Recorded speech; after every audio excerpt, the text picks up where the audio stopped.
श्री सद्गुरु महाराज की जय। श्री रामचरितमानस सुंदरकांड। शरणागत कहूँ जे तजहि निज अनहित अनुमानी, ते नर पावर पाप मैं तिन्हि बिलोकत हानि। श्री राम जी बोले, जो मनुष्य अपने अहित का अनुमान करके शरण में आए हुए का त्याग कर देते हैं, वे पामर क्षुद्र हैं, पापमय हैं। उन्हें देखने में भी हानि है, पाप लगता है। कोटि विप्र बध लागहि जाहु, आए शरण तजहु नहीं ताहु। सन्मुख होई जीव मोहि जबहि, जन्म कोटि अघना सही तबहि। जिसे करोड़ों ब्राह्मणों की हत्या लगी हो, शरण में आने पर मैं उसे भी नहीं त्यागता। जीव ज्यों ही मेरे सम्मुख होता है, त्यों ही उसके करोड़ों जन्मों के पाप नष्ट हो जाते हैं। पापवंत कर सहज सुभाऊ, भजनु मोर तेहि भाव न पाऊं। ज्यों पे दुष्ट हृदय सोई होई, मोरे सन्मुख आब की सोई।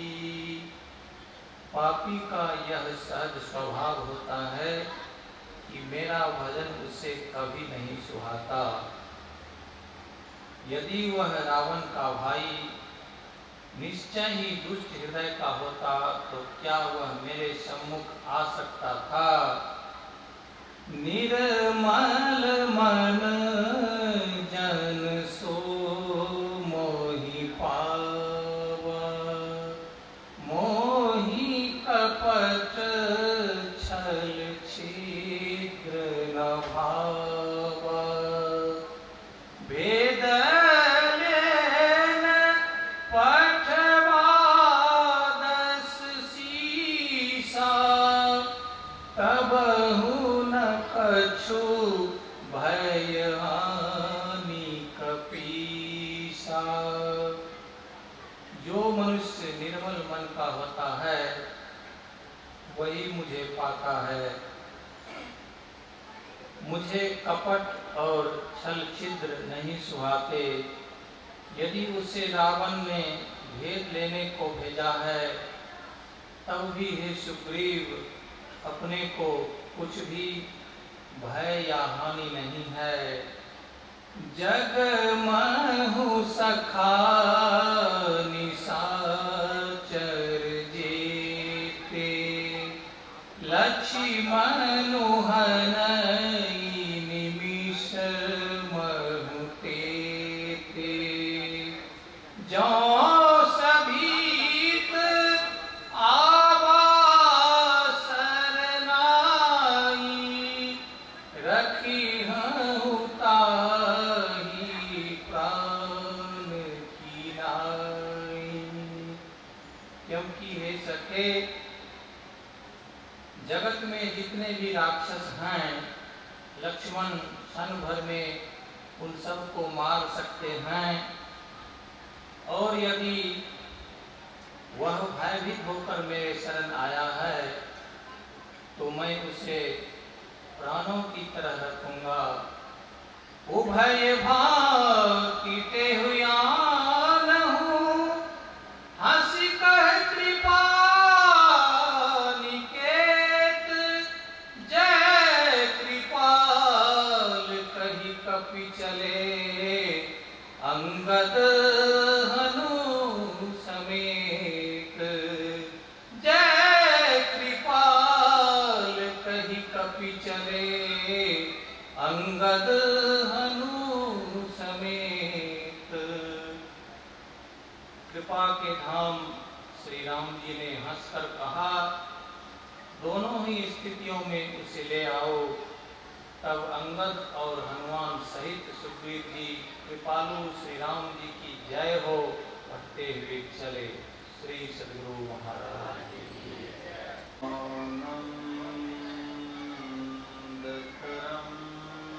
प्रसन्नम ज्ञान स्वरूपं निजबोध रूपं योगेन्द्रमेद्यं भवरोगवैद्यं श्रीमद्गुरुं नित्यमहं नमामि।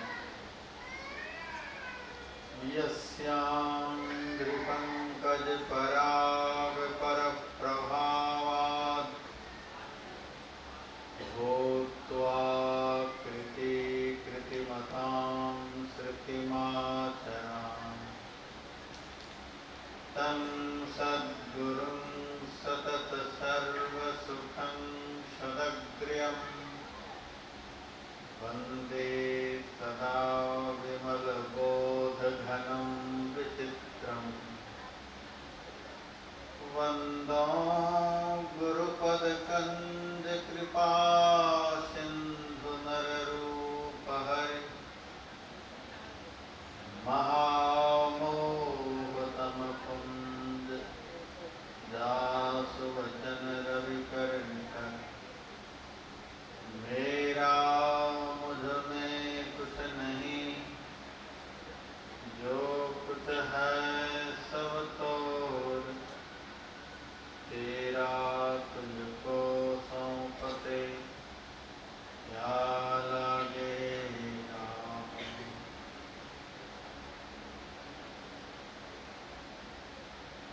मानव जीवन का सबसे महत्वपूर्ण कर्म करने हेतु पधारे हुए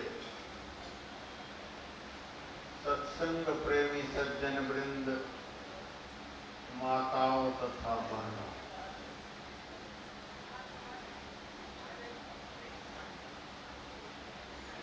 गुरु महाराज के नियमानुसार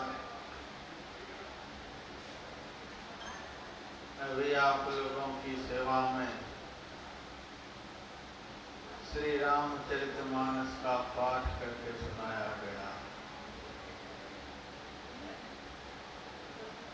प्रसंग है सुंदर कांड का, संवाद है भगवान श्री राम और सुग्रीव का।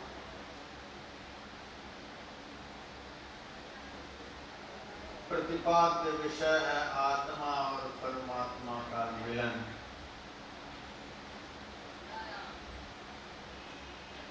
सत्संग कहें चाहे आत्मा और परमात्मा का मिलन कहें, एक ही बात।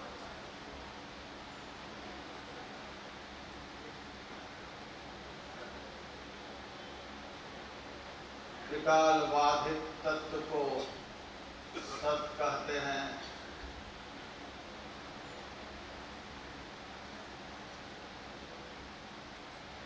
वह परमात्मा है और आत्मा भी त्रिकाल बाधित तत्व है। आत्मा को भी अग्नि जला नहीं सकती, शस्त्र काट नहीं सकता, हवा शोषण नहीं कर सकती, जल गीला नहीं कर सकता, मृत्यु निगल नहीं सकती, काल उसका स्पर्श नहीं कर सकता। अंतर है अणुता और विभुता में। एक शरीर में स्थित चेतन को जीव कहते हैं, समग्र सृष्टि के कण कण में परिव्याप्त चेतन को पीव कहते हैं, परमात्मा कहते हैं। दोनों का आपस में मिलन हो जाए, यही सत्संग है। सत्य से सत्य का संग हो जाए, यही सत्संग है। इसको हम आत्मा और परमात्मा का मिलन प्रसंग कह सकते हैं। बड़ा अच्छा प्रसंग श्री रामचरितमानस से मैंने उठाया है, ध्यान देकर के सुनेंगे प्रसंग समझ में आ जाए। मोबाइल पर ध्यान रहेगा, घर परिवार में मन लगा रहेगा तो तन भले यहाँ बैठा रहेगा, पर सत्संग का जो यथेष्ट लाभ होना चाहिए वह लाभ नहीं होगा।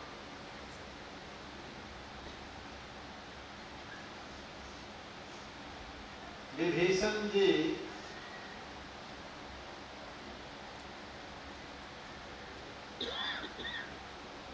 इस शरीर में रहने वाला जीव है।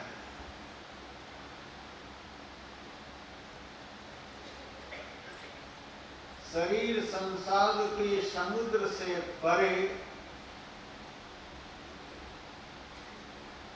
जो परमात्मा है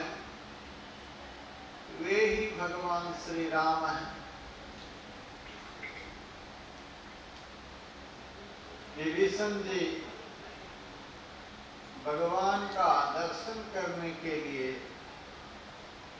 समुद्र पार कर गए हुए थे, इस पार में दर्शन नहीं हुआ। परमात्मा का दर्शन करने के लिए जीव रूपी विभीषण को शरीर संसार रूपी समुद्र को पार करना पड़ेगा। यद्यपि परमात्मा है सब जगह, लेकिन दर्शन होगा इसके पार होने पर।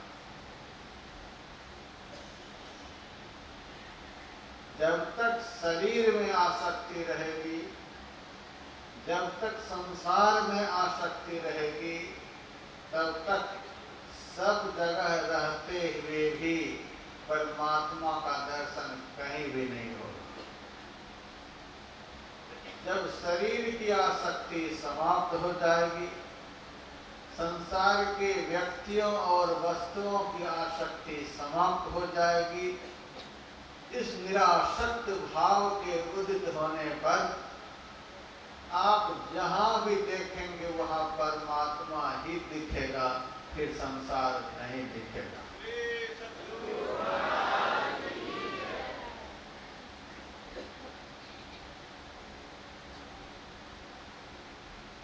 विभीषण जी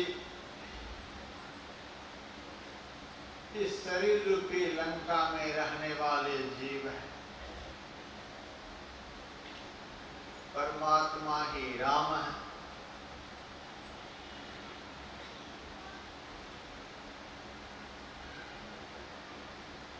परमात्मा सब जगह है, फिर भी जीव रूपी विभीषण को दर्शन नहीं हो रहा है।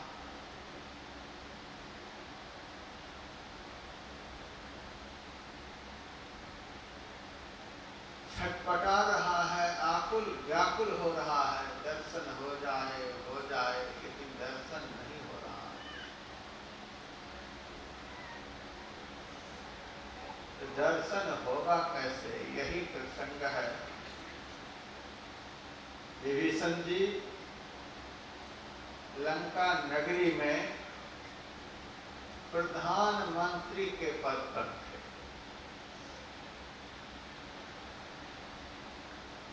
रावण और किसी मंत्री की बात सुने चाहे नहीं सुने, लेकिन विभीषण की बात को जरूर सुनता था। रावण और मंत्रियों की बातों को माने चाहे नहीं माने, लेकिन विभीषण की बात को जरूर मानता था। रावण ने फरमान जारी कर दिया, हनुमान जी को मार डालो। विभीषण जी ने उसी वक्त कहा, भैया नीति शास्त्र कहता है किसी के दूत का वध नहीं करना चाहिए, और कुछ दंड दे सकते हैं, वध नहीं कर सकते। रावण तुरंत मान गया। विभीषण बोल रहा है, सच्चा राजनीतिज्ञ है, वह बोल रहा है, ठीक है मृत्यु दंड नहीं देंगे। इतना रावण विभीषण को मानता था।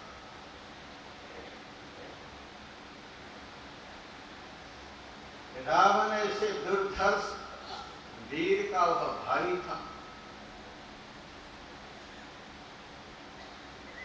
रहने के लिए विभीषण को सोना का महल रावण ने दे रखा था।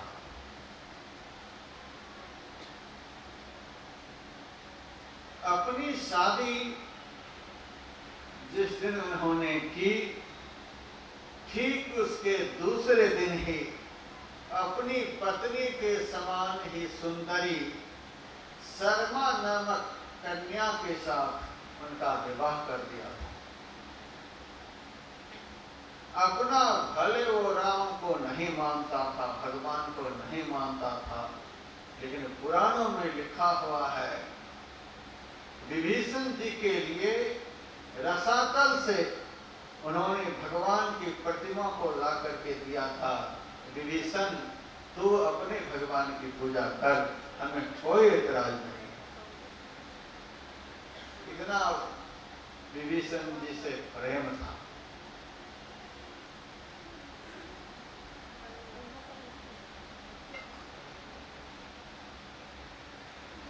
विभीषण जी का लड़का भी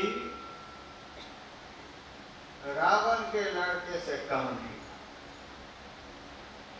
रावण के लड़के का नाम आप लोग जानते होंगे, लेकिन विभीषण जी के लड़के का नाम उम्मीद नहीं है इस हाल में कोई जानते होंगे।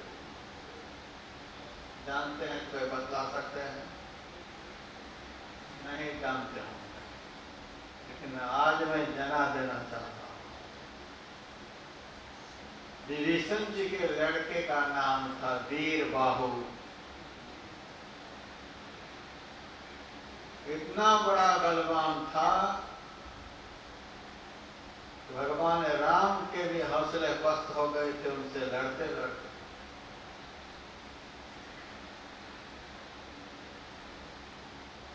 मेरे कहने का अभिप्राय, विभीषण जी को प्रधानमंत्री का पद प्राप्त था,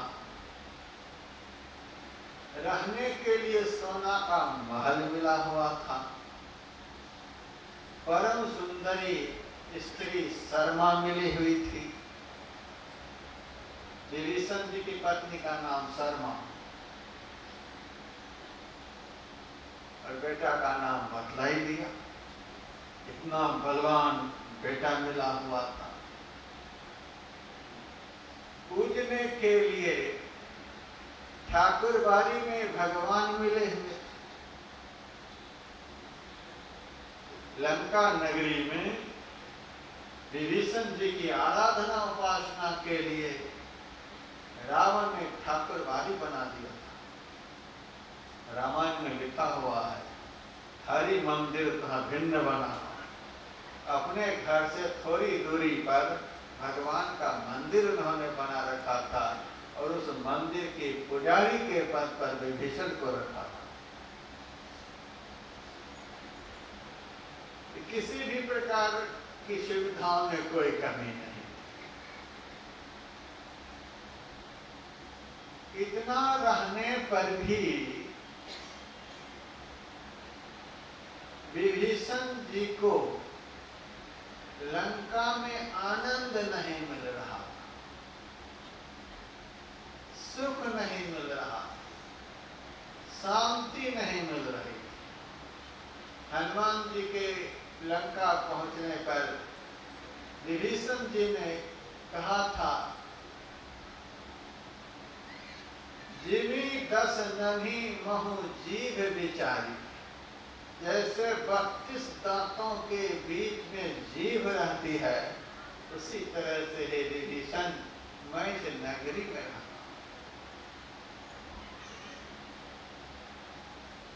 अपना दुख व्यक्त कर रहा।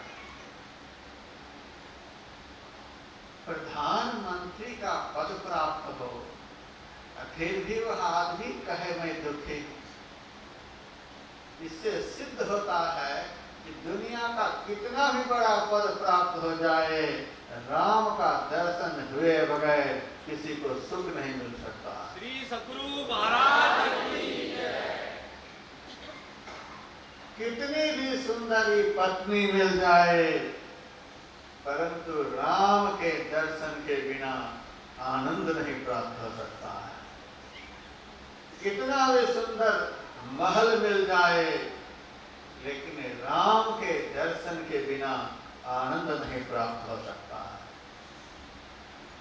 कितना भी वीर पुत्र प्राप्त हो जाए, फिर भी राम से मिले बगैर जीवन शांतिमय नहीं हो सकता है। विभीषण का जीवन बतला रहा है कि सब कुछ उनको था, लेकिन राम के दर्शन के बिना 32 दांत के बीच में जैसे जीभ छटपटाती है, वैसे वो छटपटा रहा है।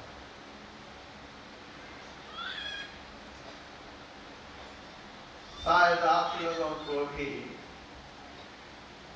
जैसा सुख चाहते हैं, जैसी शांति चाहते हैं, जैसा आनंद चाहते हैं, संसार के पदार्थों में वैसा नहीं मिलता होगा, और मिलने की संभावना भी नहीं। जिनको सोना का महल मिला हुआ था, उनको जब राम के बिना सुख नहीं मिला, फिर जो सोने के अंगूठी पहन रखे हैं, वो कैसे आनंद का बधाला बजाना चाहते हैं? अंगूठी वाले कैसे सुखी होते हैं? जिनको भगवान के दांत खट्टे कर देने वाले वीर पुत्र प्राप्त हुए थे, उनको संसार में सुख नहीं मिला। फिर जिनके बच्चे चौराहे पर ताश खेल रहे हैं, गलियों में घूम रहे हैं, उन बेटे से कैसे आनंद प्राप्त हो सकता है?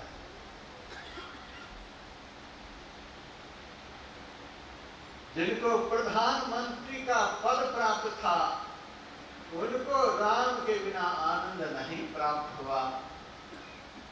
फिर जिनको संसार का छोटा छोटा पद प्राप्त है, उनको कैसे आनंद प्राप्त हो सकता है?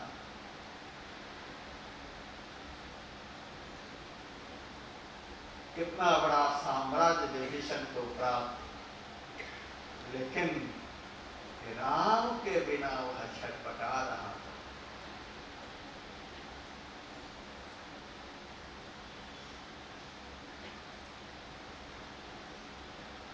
राम मिले कब? राम का दर्शन हुआ कब? राम राम तो विभीषण कर ही रहा था, राम का ध्यान तो लगा ही रहा था, लेकिन राम का दर्शन नहीं हो रहा। जब विभीषण ने प्रधानमंत्री का पद रिजाइन कर दिया, त्याग दिया, जब पत्नी की आसक्ति का परित्याग कर दिया, पुत्र की आसक्ति का त्याग कर दिया,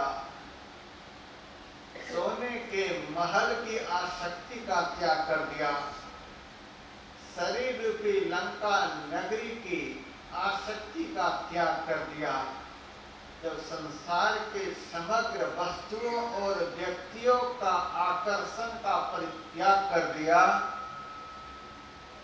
तब परमात्मा रूपी राम का दर्शन हुआ।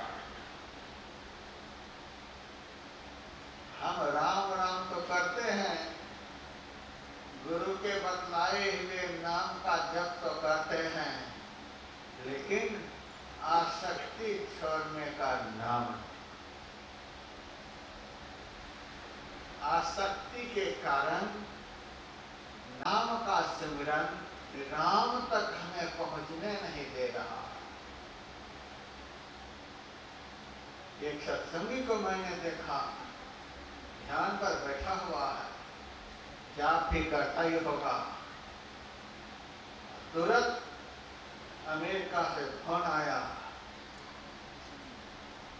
पिताजी पिताजी मैं दफ्तर जा रहा था ड्यूटी करने के लिए, रास्ते में गाड़ी एक्सीडेंट हो गई, पैर में चोट आ गई, हम हॉस्पिटल में भर्ती हैं, इलाज चल रहा है, आप चिंता नहीं करिएगा, केवल सूचना मैंने दे दी। ध्यान पर बैठा हुआ, घर से फोन उठा करके यह सब सुन ही लिया। एक तरफ ध्यान और दूसरी तरफ बगल में मोबाइल। इतना मोबाइल से प्रेम हो गया, लगता नहीं है कि मोबाइल से ज्यादा भगवान से आज मनुष्य को प्रेम। 10 साल के लड़का को मैंने सोया हुआ देखा, सोए हुए मन की अंगुली ऐसे चल रही, अंगुली चल रही। ये बच्चे ऐसे ऐसे क्यों करते हैं, अंगुली क्यों चला रहे हैं, हाथ में कोई बीमारी है इसको?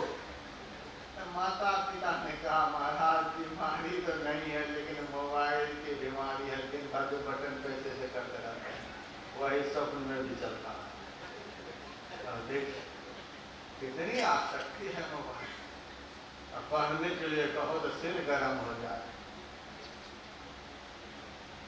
मोबाइल में इतना दिमाग को झोंक रखा है, पावर वाला चश्मा में गया। और मैंने कल सुना अमृतसर में सैकड़ों लोग कत्ल हो गए, ट्रेन के नीचे कत्ल हो गए। क्यों कत्ल हो गए? रेल की पटरी पर बैठ करके मोबाइल देख रहे, क्या क्या दृश्य देख रहे थे, साथ में मोबाइल भी है, कान में भी। इतनी तेज ट्रेन चलती है, ऐसी आवाज होती है, कुछ भी सुनाई नहीं दी। इतने मस्त थे, कत्ल हो गए, लेकिन मोबाइल नहीं छोड़ सकते।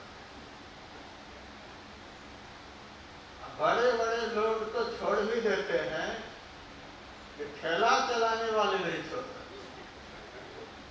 ठेला पास जो है, चौराहे पास जो है, इनको तो और ज्यादा आसक्ति होती है। बच्चे को तो बीमारी लग गई, इस पर कोई अभियान चलना चाहिए। तुरंत मोबाइल लेकर के सुन लेता है, सत्संग में बैठा है तो बगल में मोबाइल, ध्यान में बैठा है तो मोबाइल। हे भगवान, इतना सत्संग सुना सुना करके हम हार गए। गुरु महाराज को साथ में रखता, सतगुरु नायक के संग मिली चलू, लूट सके नहीं नारी। तो चोरों की पंक्ति, इंद्रियों की पंक्तियां, विकारों की पंक्तियां उसे रास्ते में रुकावट नहीं डाल सकती। ऐसे सदगुरु को अपने साथ में नहीं रखकर मोबाइल को साथ में रखकर सत्संग करें। तुरंत हेलो हेलो, तुरंत हेलो हेलो, ध्यान में भी बगल, कहीं से कोई फोन आ जाएगा तब क्या होगा बाद में। क्या मनुष्य की स्थिति हो गई। मैंने तो बहुत बार सत्संग में सुना दिया, जिनको मोबाइल से बहुत प्रेम होगा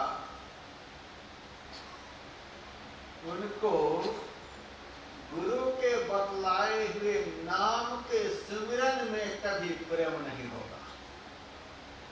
सुमिरन तो करेगा लेकिन सुमिरन में मन जमेगा नहीं। मन हवा में उड़ता रहेगा और अंगुली जो है माले के दाने पर उड़ती रहेगी, जीव जो है शब्द पर उड़ती रहेगी। सुमिरन में दिल जमेगा। मोबाइल से बहुत प्रेम रखेंगे तो सुमिरन में मन जमेगा नहीं। और टीवी में मन लगा हुआ रहेगा तो ध्यान में मन जमेगा नहीं। ध्यान का सत्यानाश करने वाला यदि कोई संसाधन अभी है वह टीवी है, और सुमिरन का सत्यानाश करने वाला यदि कोई संसाधन है वह मोबाइल है। आप लोगों को सुनाने के लिए मैं सारी दुनिया से कनेक्शन तोड़ करके यहाँ बैठा हुआ हूँ। लाखों लोग मेरे से जुड़े हुए हैं, देश विदेश के लोग मेरे से जुड़े हुए हैं। फिर भी मैं आप लोगों के बीच में आया हूँ।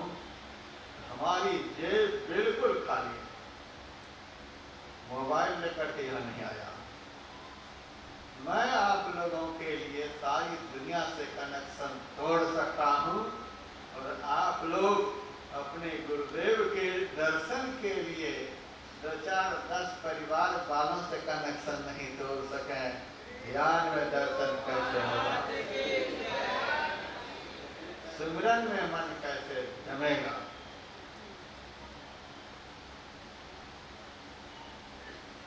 तो फोन आ गया और मेरे पास आकर के रोने लगा। मैंने कहा क्यों रो रहे हो, क्या हो गया? अभी तो तू ध्यान पर बैठा हुआ। महाराज ध्यान पर तो तन बैठा हुआ था, मन तो मोबाइल में बैठा हुआ था। ध्यान में यदि मन बैठा हुआ होता तो मोबाइल की आवाज सुनाई नहीं पड़ती। मोबाइल में मन लगा हुआ था, इसीलिए मन तुरंत वहां चला गया। मैंने कहा चला गया तो चले जाने दो, रोने की क्या बात है। महाराज मोबाइल ने मेरे मन को अमेरिका ट्रांसफर कर दिया। पहले तो मोबाइल ध्यान से मन को हटाया, और फिर उस मन को हजारों मील की दूरी पर पहुंचा दिया, अमेरिका पहुंचा दिया। मैंने कहा अमेरिका पहुंचा दिया तो क्या हो गया? तो जो मेरे बेटे के साथ हो रहा है वह सब हमारे दिमाग में होने लग गया। अब देखिए यह मन कैसा। ऐसे संसार में आसक्त मन से कहीं भजन हो सकता है? भजन करने के लिए बिल्कुल साफ और सुथरा मन होना चाहिए। रामायण में आप लोग बहुत बार सुने होंगे, भगवान श्री राम ने करोड़ों करोड़ बंदरों को, भालुओं को सीता जी का पता लगाने के लिए भेजा। 1 महीने का समय दिया। 1 महीना में सारी दुनिया से सीता जी का पता लगा कर क्या हुआ। जंगल, पहाड़, धरती के नीचे कोई भी जगह उन बंदरों और भालुओं ने नहीं छोड़ी। सब जगह से पता लगा करके आया और हाथ खड़ा कर दिया। महाराज पता नहीं चला। करोड़ों करोड़ बंदर भालू पता लगाने के लिए चले और पता नहीं लगा सकते। एक हनुमान जी ने पता लगाया। खोजने के लिए तो बहुत चले थे, लेकिन पता लगाकर आने वाले एक भजन करने के लिए तो बहुत लोग तैयार हैं, लेकिन ठीक ठीक भजन करने वाले हजारों में लाखों में एक। ध्यान लगाने के लिए तो बहुत लोग बैठे हुए हैं, लेकिन ध्यान में देखने वाले साधक लाखों करोड़ों में एक। सत्संग सुनने के लिए तो हजारों हजार लोग आए हुए हैं, लेकिन सत्संग वचन पर आचरण करने वाले लाखों करोड़ों में एक होते हैं।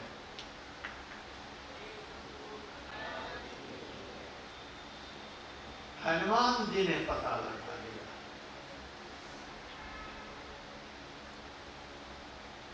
और किसी बंदर और भालुओं से क्यों नहीं पता चला?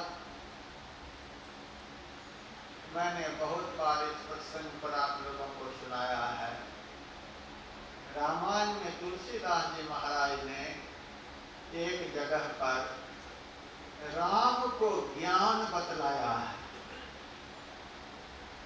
लक्ष्मण जी को वैराग्य बतलाया है, सीता जी को भक्ति बतलाया है।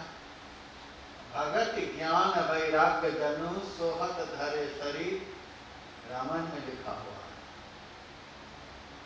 तो सीता जी भक्ति है। भक्ति का दर्शन करना, भक्ति का सही सही पता लगा लेना, भक्ति का अनुसंधान करना, भक्ति तक पहुंच जाना, यह बंदर और भालू का काम नहीं है, यह तो वीर हनुमान का काम है। बंदर से पता नहीं चला, इसका मतलब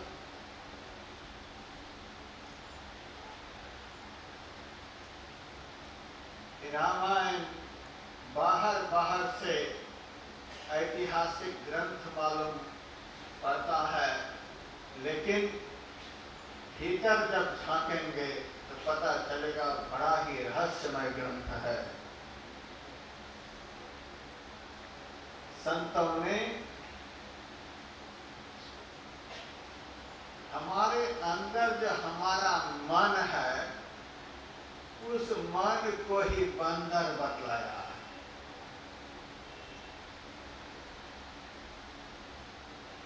मन की हालत देखिए तो बंदर की हालत से कम नहीं है। आप कभी भी बंदर को 5 मिनट एक जगह पर बैठा हुआ नहीं देखेंगे। ठंडी हो, गर्मी हो, कुछ भी हो, खाने को मिल जाए नहीं मिले, एक जगह वो बैठ ही नहीं सकता, वो कूदता ही रहेगा, इधर से उधर दौड़ लगाता ही रहेगा। जो स्वभाव बाहर में बंदर का है, वही स्वभाव अपने अंदर में मन का है। मन और बंदर में कोई अंतर नहीं। हम लोगों का मन जो है वही बंदर है, अर्थात चंचल मन को ही बंदर कहा गया है। चंचल मन से परमात्मा की भक्ति का दर्शन होना बहुत मुश्किल है। परमात्मा भक्ति की प्राप्ति बहुत दुर्लभ है। बैठ तो जाएंगे भजन करने के लिए, लेकिन चंचल मन से भजन नहीं होगा। हरिदास जी महाराज का वचन है, नरहरि चंचल है मति मोरी, कैसे भगति करूं मैं तोरी। हे प्रभु, हमारा मन बड़ा चंचल है, मैं आपकी भक्ति कैसे करूं?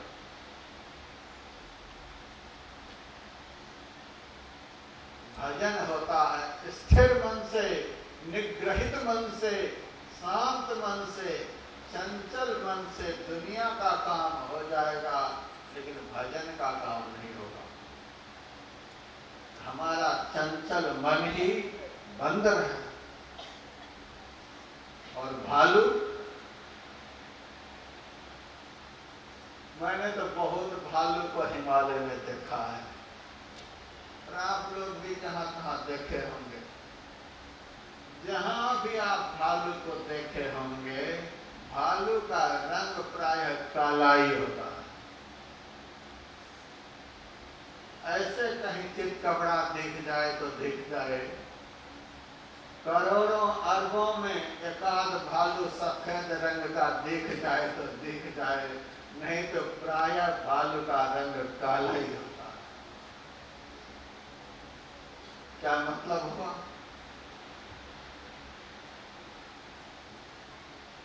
जैसे भालू का रंग देखने में बिल्कुल काला, वैसे ही हमारा मन भी बिल्कुल काला। कहते हैं दाल में काला है, वही हमारे मन की हाल है। हमारा मन भी भालू से कम काला नहीं है। कल तक में साबुन लगाते लगाते उजला करने का हम प्रयास करेंगे, लेकिन अभी तो रंग की व्याख्या करेंगे।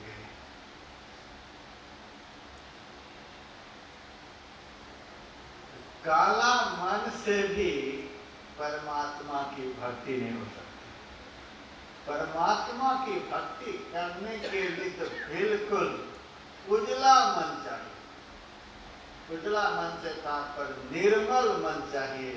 अभी आप लोगों ने पाठ में सुना था, निर्मल मन जन सो मोहि पावा, मोहि कपट छल छिद्र न लावा। हे सुग्रीव,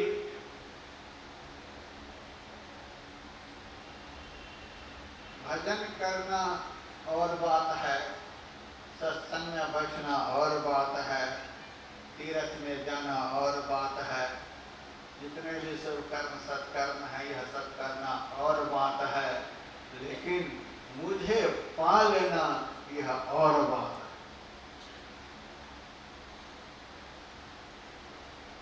तीर्थ में जाओगे, दान पुण्य करोगे,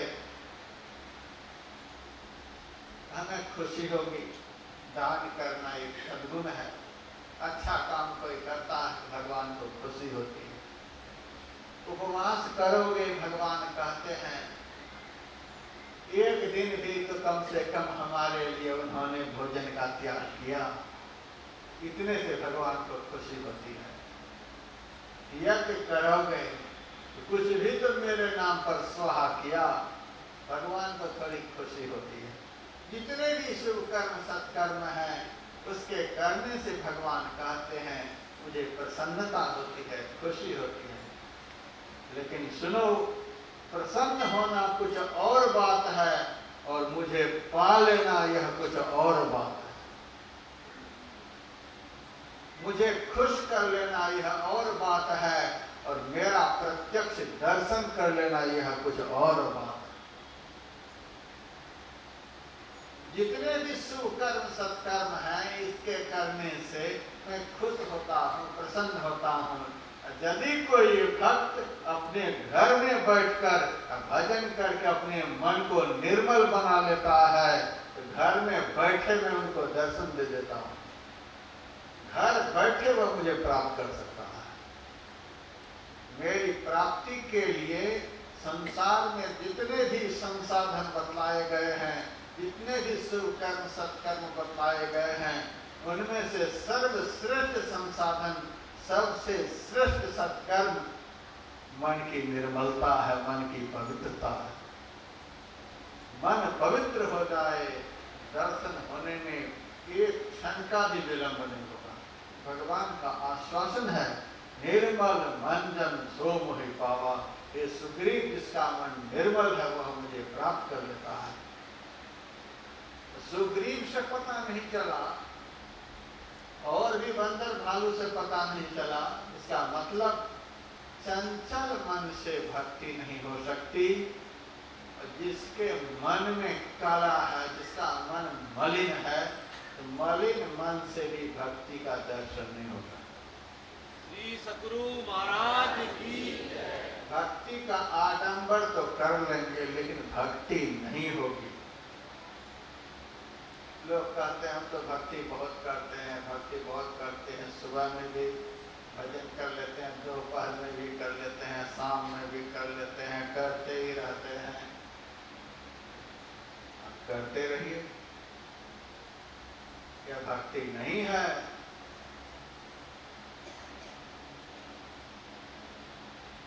भक्ति का दो रूप है। जब ध्यान करते करते, भजन करते करते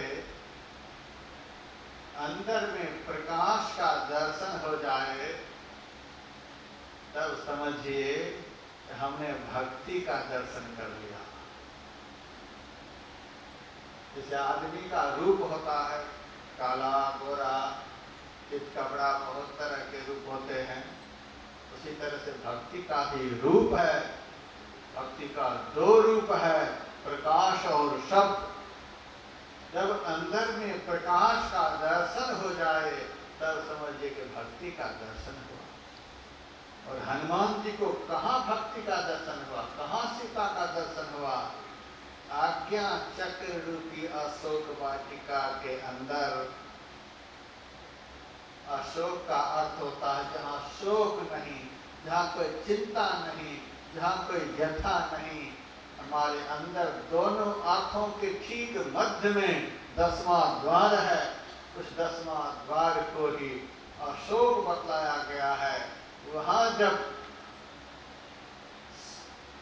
सूक्ष्म वृत्ति केंद्रित होती है तब परमात्म ज्योति प्रकट होती है, और परमात्म ज्योति का दर्शन ही भक्ति का दर्शन है, सीता का दर्शन है। और ज्योति का दर्शन होने के बाद जब अंदर में बहुत तरह की आवाज भी सुनाई देने लग जाती है, तब समझिए कि हम भक्ति के मार्ग पर चलने लग गए। ज्योतिनाद का मार्ग बना है, धरा जाए तिल से, लोधर यत्न करो दिल से। प्रकाश का दर्शन होना भक्ति का दर्शन है, और अंदर में अंतर्नाद का श्रवण करना भक्ति के मार्ग पर चलना है। जब ऐसा होने लग जाए तब समझिए कि हम भक्ति कर रहे हैं। बाकी जब तक नाम सिमरन चल रहा है, सत्संग चल रहा है, मन को एकाग्र करने का अभ्यास चल रहा है, यह सब तो भक्ति का अभ्यास नहीं है, अभ्यास है, भक्ति नहीं है। अभी भक्ति का अभ्यास हम लोग कर रहे हैं। एक बार पूज्यपाद महर्षि संतदेवी परमहंस जी महाराज के साथ में सत्संग में गया हुआ था। वे हमसे ही स्तुति प्रार्थना करवाते थे। स्तुति प्रार्थना के बाद थोड़ी देर ध्यान करवाते हैं। मैंने कहा थोड़ी देर आप लोग ध्यान कीजिए। उन्होंने मेरे से कहा ध्यान करने वाले यहाँ कितने बैठे हैं, थोड़ी देर ध्यान कीजिए, यह नहीं बोलिए। तब मैंने कहा फिर क्या बोलो? तब उन्होंने कहा आप कहिए थोड़ी देर आप लोग ध्यानाभ्यास कीजिए। मन को एकाग्र करने का अभ्यास अभी ये लोग करते हैं। मन कितने का एकाग्र हो रखा है? ध्यान नहीं बोलिए, ध्यानाभ्यास। उसी तरह से जब तक प्रकाश का दर्शन नहीं, जब तक नाद का श्रवण नहीं, तब तक भक्ति का अभ्यास हम लोग कर रहे हैं, भजन का अभ्यास हम लोग कर रहे हैं। जब दर्शन हो जाएगा तब भक्ति होगी, तब भजन होगा। इस प्रकार का भजन चंचल मन से नहीं हो सकता और मलिन मन से नहीं हो सकता। एकाग्र मन चाहिए और निर्मल मन चाहिए। तो हनुमान जी ने दर्शन किया। हनुमान किसको कहते हैं? हनुमान का अर्थ होता है मान का हनन करने वाला। जिसके अंदर में अभिमान नहीं हो उसी को हनुमान कहते हैं। आप जहां भी देखिए हनुमान जी के चित्र को, हनुमान जी की मूर्ति को, हनुमान जी के कान में कुंडल जरूर दिखलाई देंगे। हाथ में कमंडल नहीं, कान में कुंडल है लेकिन हाथ में कमंडल नहीं। हनुमान जी की पूंछ बड़ी लंबी है लेकिन हनुमान जी को मूंछ नहीं है। क्या मतलब हुआ? पंजाब में गया हुआ था सत्संग करने के लिए। एक ड्राइवर मेरे आकर कहता, महाराज जब बिहार से ट्रक लेकर हरियाणा पंजाब में प्रवेश कर जाता हूं तब जान में जान आ जाती है। क्यों? महाराज बहुत खतरा है उधर। दिन में पूंछ वाला और रात में मूंछ वाला, ये दोनों बहुत परेशान करते हैं। मैंने कहा क्या मतलब हुआ? ये पूंछ वाला जगह जगह चौराहे पर हनुमान जी को खड़ा कर रखे हैं। दिन में पूंछ वाला, अब रसीद लिए वहां 10 तो मूंछ वाला खड़ा होता है। इतने पैसे दो फिर ट्रक को आगे बढ़ने देंगे, इतने पैसे दो। तो दिन में पूंछ वाला और रात में मूंछ वाला, ये दोनों बहुत परेशान करते हैं। जब वहां से निकल जाता हूं तब जान में जान होती है। हनुमान जी को पूंछ बहुत प्यारी है, पूंछ बड़ी उनकी लंबी है लेकिन मूंछ नहीं। पूंछ का मतलब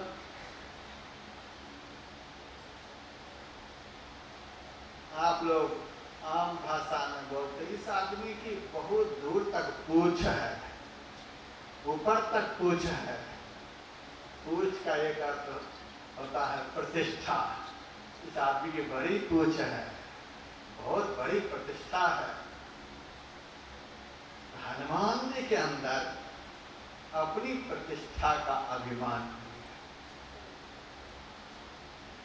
पूंछ तो बहुत है। भगवान राम हनुमान जी को बेटा कहते हैं, सीता मैया हनुमान जी को बेटा कहते हैं, लेकिन इस बात का हनुमान जी का अभिमान नहीं है। पूंछ तो बहुत है हनुमान जी की लेकिन मूंछ नहीं है। ये मूंछ क्या है? वो अभिमान का प्रतीक। हाँ, सत्संग में कोई मूंछ वाले भी बैठे हैं तो कोई बात नहीं। सत्संग में बैठे हुए मूंछ वाले भी तो हनुमान जी से कम नहीं, लेकिन यहाँ से उठने के बाद ये मूंछ वाले से भारी खतरा है। ये मूंछ जो है वह अभिमान का प्रतीक है और मूंछ नहीं होना निरभिमानता का प्रतीक है। जिनमें अभिमान नहीं है उसी को हनुमान कहते हैं। पूंछ तो बहुत है लेकिन उस पूंछ का अभिमान मन में नहीं है। प्रतिष्ठा तो बहुत है, भगवान बेटा कहते हैं, लेकिन इस बात का अभिमान उनके मन में नहीं है। जिसके अंदर में सबसे बढ़कर प्रतिष्ठा होने पर भी अभिमान नहीं है उसको हनुमान कहते हैं। ऐसा अभिमान से रहित कोई भक्त हो वही भक्ति का दर्शन कर सकता है। अभिमानी को भगवान का दर्शन नहीं होता। श्री सद्गुरु महाराज की जय। और कुंडल है लेकिन कमंडल नहीं है। इसका क्या मतलब हुआ? कान में कुंडल का होना यह सुंदरता का प्रतीक है, यह सौंदर्य का प्रतीक है। कमंडल होना दोष में कुछ, ये लोभ का स्वरूप है। ये कमंडल जो है वह लोभ है, वह संग्रह बुद्धि है। भरते जाओ, मरते तक भरते रहो। जो 10 20 50 22 तो हो, 1000 तो लाख मांगेगी, कोटि अरब खरब असंख्य धरापति होने की चाह जगेगी। पृथ्वी पाताल राज करम, तृष्णा अधिकी अति आग लगेगी। सुंदर एक संतोष बिना सद, तेरी तो भूख कभी न बुझेगी। कमंडल जो है वह हाय हाय है, लोभ है और संग्रह बुद्धि है। हनुमान जी में संग्रह बुद्धि। लंका के ऊपर विजय प्राप्त कर भगवान अयोध्या आए। बहुत बड़ी सभा हुई। सभा में भगवान आज सबको लुटा रहे हैं। अंगद को बढ़िया मणि की माला उन्होंने दे दी। किसी को कुछ दिया, किसी को कुछ दिया, किसी को कुछ दिया। जिन्होंने जो मांगा सो भगवान ने दिया। हनुमान जी चुपचाप बैठे हैं। वे कुछ लेने के लिए खड़े नहीं होते, ना बोलते हैं कि हमको ये मिल जाए। आखिर में भगवान ने कहा, बेटा काम तो तूने ज्यादा किया, लेकिन जब तनख्वाह लेने की बारी आई तो बोल नहीं रहे हो, क्या बात है। काम किया सबसे ज्यादा, लेकिन पैसे लेने की बारी आई तब कुछ बोलते नहीं। तुम क्यों नहीं बोलते हो? हनुमान जी ने कहा, यहाँ बोलने में बड़ी खतरा है महाराज, इसीलिए मैं बोलता नहीं। तो खतरा क्या है? खतरा यही है, जितना हमें बिना बोले मिला हुआ है, बोल जाने पर वह आधा कम हो जाएगा। बोलने पर आधा हो जाएगा और बिना बोले तो डबल मिला हुआ है। अरे बोलो कौन सा राज्य में तुमको दे दो, फिर भी खतरा है। बिना बोले डबल, बोलने पर तो आधा और आधा से भी आधा हो सकता है।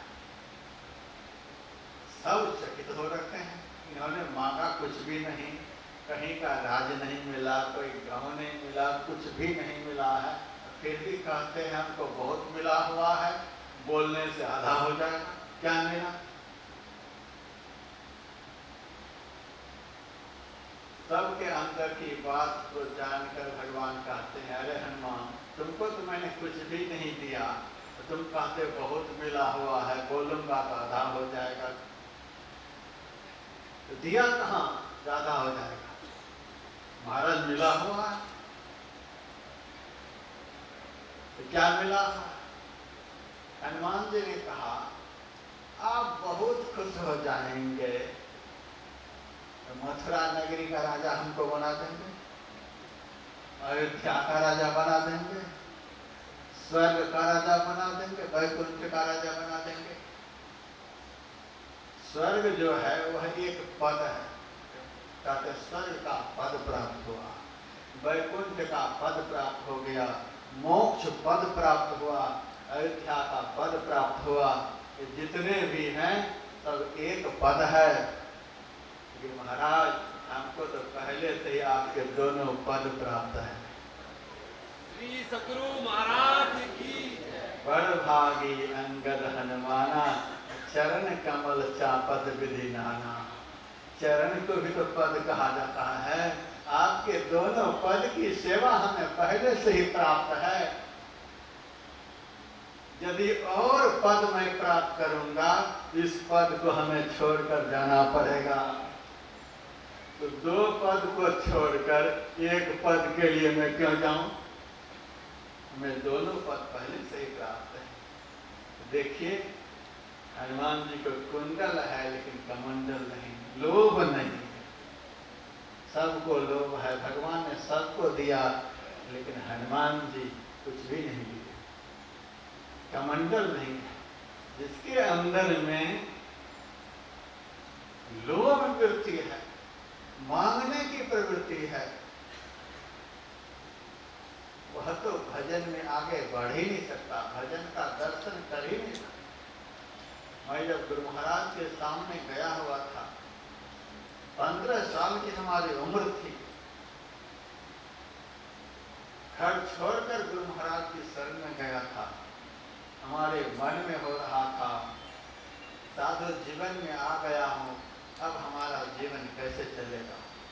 अंतर्यामी गुरुदेव कहते हैं, बेटा साधु बन गए हो, किसी से मांगना नहीं। अपने आप बोल गए, किसी से मांगना नहीं।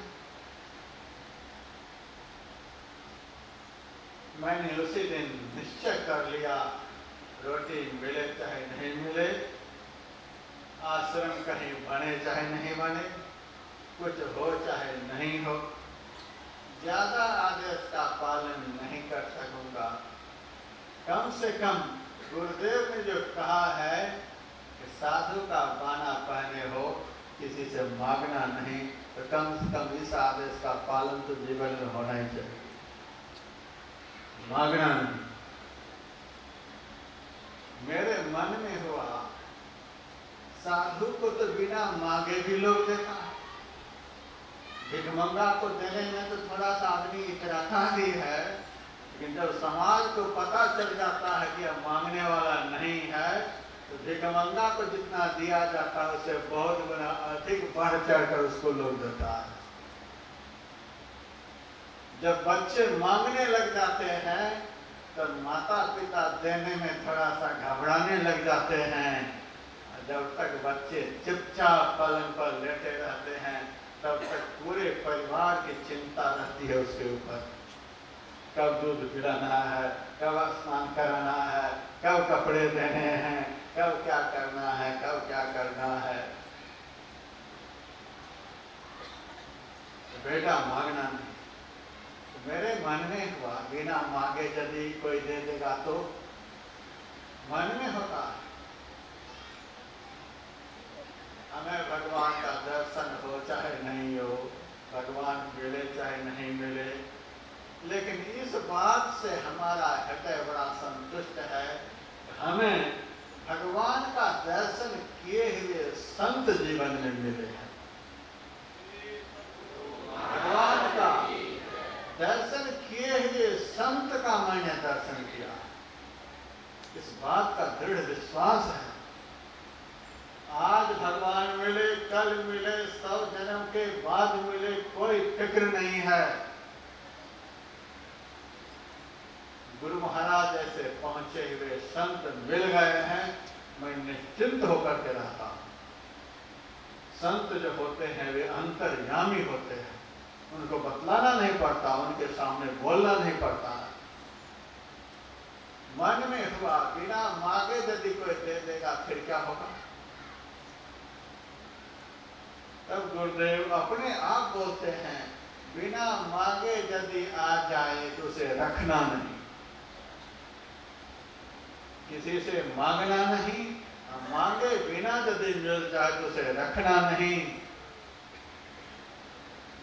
जो गृहस्थी, आप लोगों के लिए मैं कह रहा हूं, जो गृहस्थी कौड़ी नहीं जोड़ेगा वह गृहस्थी दुनिया में एक कौड़ी का नहीं रहेगा।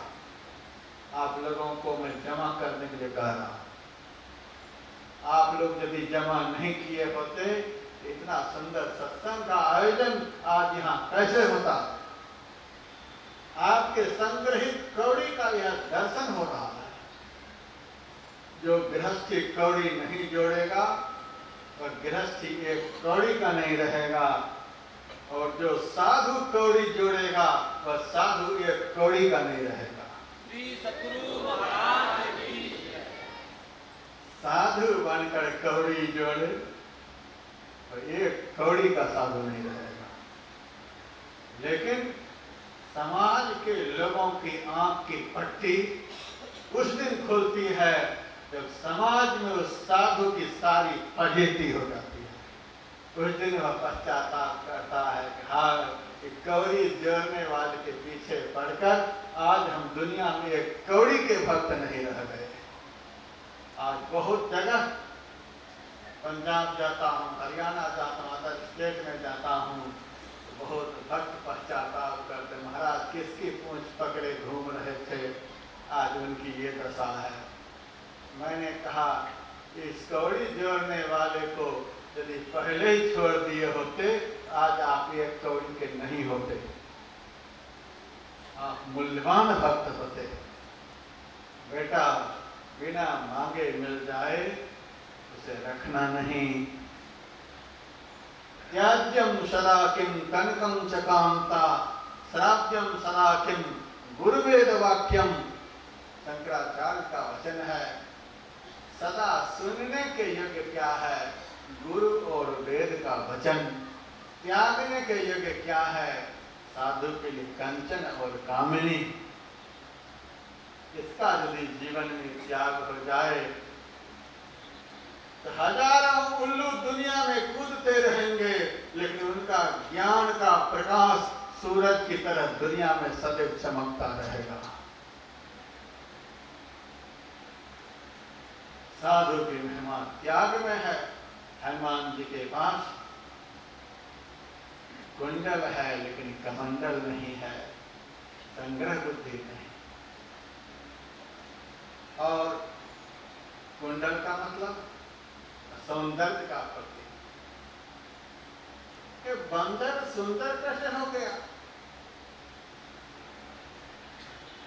तुलसीदास जी महाराज ने रामायण के पहला कांड का नाम रखा बाल कांड, दूसरा अयोध्या कांड,